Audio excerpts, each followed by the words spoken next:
ജയശങ്കർ മുഖ്യമന്ത്രി പറയുകയാണ് RSSന്റെ അജണ്ട നടപ്പാക്കുന്ന സിനിമയാണ്, അതിൽ കള്ളക്കഥകൾ പലതുമുണ്ട്. നേരത്തെയും പലരും അഭിപ്രായപ്പെട്ട കാര്യം തന്നെയാണ്. ഇപ്പോൾ തിരഞ്ഞെടുപ്പ് കാലത്ത് BJPയോടൊരു സഹായ നിലപാട് സ്വീകരിക്കുന്നുണ്ടോ സഭ? അതിന്റെ ഭാഗമായി കാണേണ്ടതുണ്ടോ ഈ ഇടവകളിലെ വ്യാപകമായ പ്രദർശനത്തെ, ആ തീരുമാനത്തെ? അങ്ങനെ ഞാൻ വിചാരിക്കുന്നില്ല.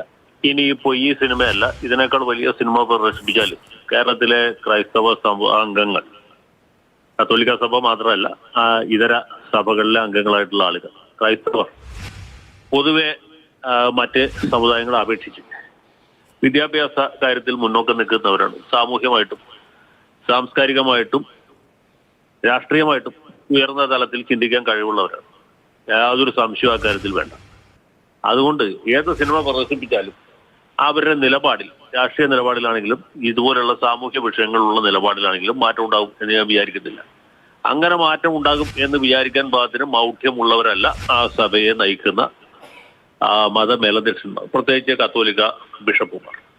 അവരങ്ങനെ യാതൊരു വ്യാമോഹം ഉള്ളവരായിരിക്കും എന്ന് ഞാൻ വിചാരിക്കുന്നില്ല. പഴയ പോലെ പള്ളിയിൽ വിളിച്ചു പറഞ്ഞാലൊന്നും ആളുകൾ വോട്ട് മാറ്റി ചെയ്യുകയോ അല്ലെങ്കിൽ ഏതെങ്കിലും പ്രത്യേക രാഷ്ട്രീയ പാർട്ടിയോട് താല്പര്യം കാണിക്കുകയോ ചെയ്യുന്നവരല്ല.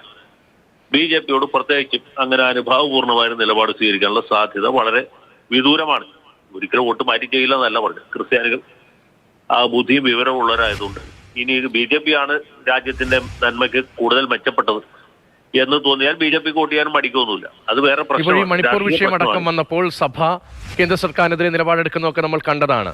ഇപ്പോൾ വിവാദമാകുന്ന ഒരു ചിത്രം അത് ഈ തിരഞ്ഞെടുപ്പ് കാലത്ത് പ്രദർശിപ്പിക്കുമ്പോൾ സ്വാഭാവികമല്ലേ അതിൽ രാഷ്ട്രീയമുണ്ടോ എന്ന സംശയം ഉയരുക? പറഞ്ഞത് ഇത് കേവലം താൽക്കാലിക രാഷ്ട്രീയ ലാഭം മുൻനിർത്തിയാണ് സഭ ഈ സിനിമ പ്രദർശിപ്പിക്കുന്നതെന്ന് ഞാൻ വിചാരിക്കുന്നില്ല. പക്ഷേ ഈ സിനിമ കാണിക്കുന്നതിന് വ്യക്തമായ ഉദ്ദേശമുണ്ട്, കരുതലുണ്ട്, അതിൽ കൃത്യമായ ആലോചനയുണ്ട്.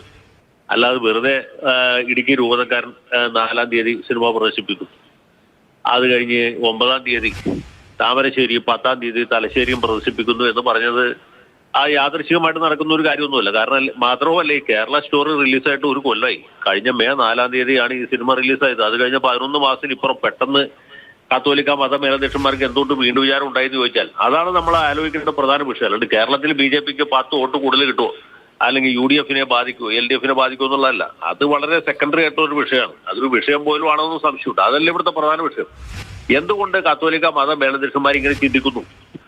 അത് വളരെ പ്രധാനപ്പെട്ട കാര്യമാണ്. അത് വളരെ പ്രധാനപ്പെട്ട ഒരു വിഷയമാണ്. അവരെ സംബന്ധിച്ചോളം ഈ കാര്യത്തിൽ വലിയ ഭയാശങ്കകൾ ഉണ്ട്. ഇതിപ്പോഴുള്ള ആശങ്കകളൊന്നുമല്ല. 2009-ലാണ് ലവ് ജിഹാദുമായി ബന്ധപ്പെട്ട വാർത്തകൾ ആദ്യം പത്രത്തിൽ വരാൻ തുടങ്ങിയത്. ആദ്യം മംഗളത്തിലാണ് വന്നത്, പിന്നീട് മനോരമയിലും മാതൃഭൂമിയിലൊക്കെ വന്നു. കേരള കൗമുദിയിൽ ഇതിന് വലിയ പ്രാധാന്യത്തോടെ വന്നു.